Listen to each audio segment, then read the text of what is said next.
Dalam video ini kita akan lihat apakah langkah-langkah yang perlu anda lakukan sekiranya anda menerima tempahan daripada pelanggan anda.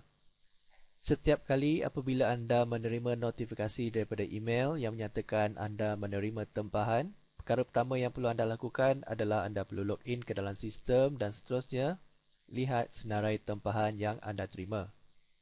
Untuk melihat senarai tempahan, pergi ke menu Sales dan seterusnya klik pada link Orders. Kemudian, pada senarai orders ini anda boleh melihat apakah tempahan-tempahan yang telah dilakukan oleh pelanggan anda.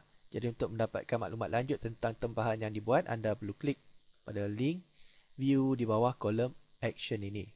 Pada halaman ini, anda boleh melihat maklumat tempahan yang dilakukan oleh pelanggan anda dengan lengkap. Sebagai contoh, ID order, nombor invoice, nama pelanggan, kumpulan pelanggan yang melakukan tempahan, IP address komputer pelanggan, email, nombor telefon, fax, jumlah tempahan, order status, ejen affiliate yang terlibat, jumlah komisen yang perlu diberikan kepada ejen affiliate, tarikh di mana tempahan ini dilakukan.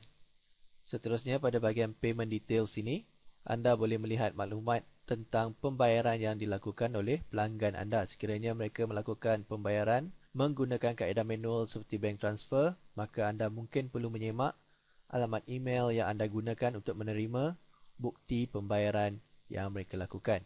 Seterusnya pada bahagian shipping details ini, anda boleh melihat maklumat alamat penghantaran yang perlu anda lakukan untuk menghantar produk yang mereka tempah.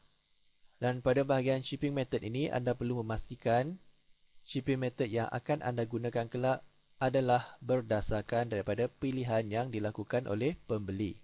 Pada bahagian produk sini, di sini anda boleh melihat senarai maklumat produk yang telah terjual.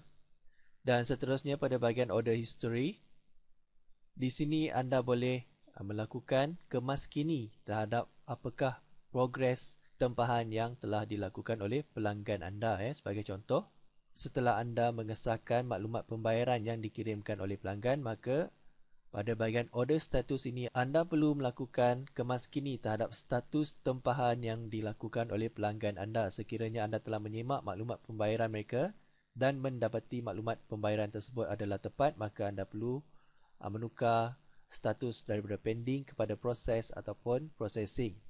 Hal ini adalah kerana ia dapat mengelakkan anda daripada keliru dalam menguruskan tempahan yang telah disemak bukti pembayarannya dengan tempahan yang belum disemak lagi.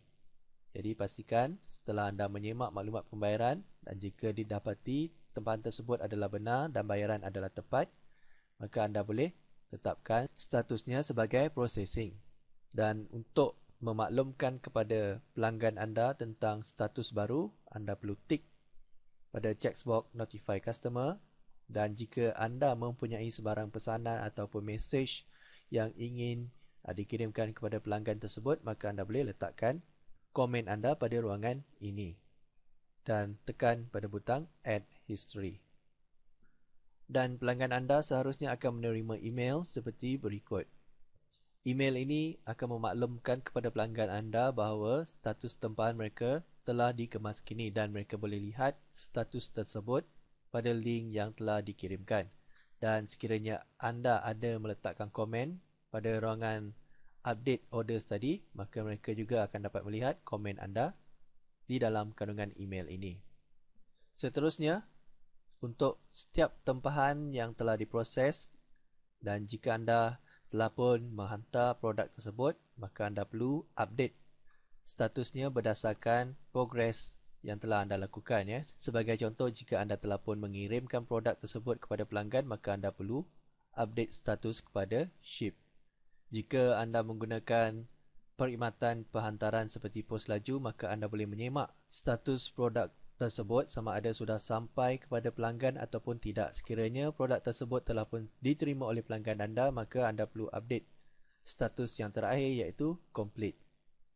Sebagai kesimpulan, untuk setiap tempahan yang anda terima, pertama sekali apa yang penting anda lakukan adalah anda perlu menyemak maklumat tempahan tersebut. Klik pada link view dan seterusnya anda perlu memastikan bahawa tempahan yang diterima adalah tempahan yang benar lihat maklumat yang telah didaftarkan ke dalam sistem. Kemudian, lihat maklumat pembayaran yang dilakukan oleh pelanggan anda. Sekiranya mereka menggunakan kaedah pembayaran secara manual seperti bank transfer ataupun penghantaran money order ataupun cek, maka anda perlu memastikan anda menerima wang tersebut sebelum anda mengirimkan produk kepada mereka. Untuk shipping detail ini, anda perlu memastikan alamat yang telah diisi oleh pelanggan adalah tepat. Seterusnya, pada bahagian produk sini, anda perlu memastikan produk yang akan anda kirimkan kepada pelanggan anda adalah berdasarkan daripada pilihan yang telah mereka lakukan pada bahagian ini. Dan untuk setiap progres yang anda lakukan bagi tempahan yang anda terima ini, anda perlu memastikan progres tersebut dikemaskini pada bahagian order history. Kemaskini maklumat status tempahan yang dilakukan oleh pelanggan anda supaya mereka mengetahui bahawa anda sedang menguruskan tempahan yang mereka lakukan. Sekiranya perlu, anda boleh cetak invoice yang telah dihasilkan oleh sistem OpenCart ini dan kirimkan bersama-sama dengan produk yang ditempah oleh pelanggan sebagai salinan ataupun rujukan pelanggan anda.